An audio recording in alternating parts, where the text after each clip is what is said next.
ngày học ra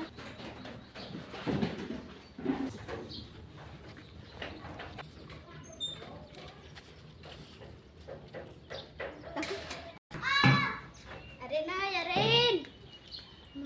hai mà học ai vậy à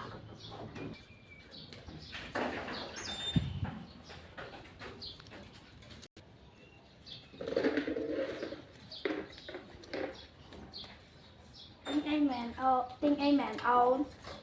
đi ngon nè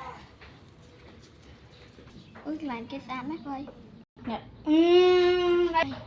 nè tiếng sải dùng trong lụa áo vậy này nè bụng đài đi sao đâu rắn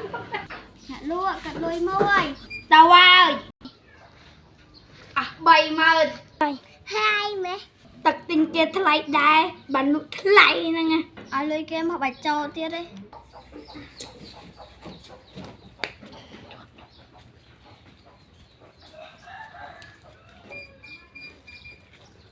tập tật năng nụ mùi phàm rồi sao tại anh nụ cả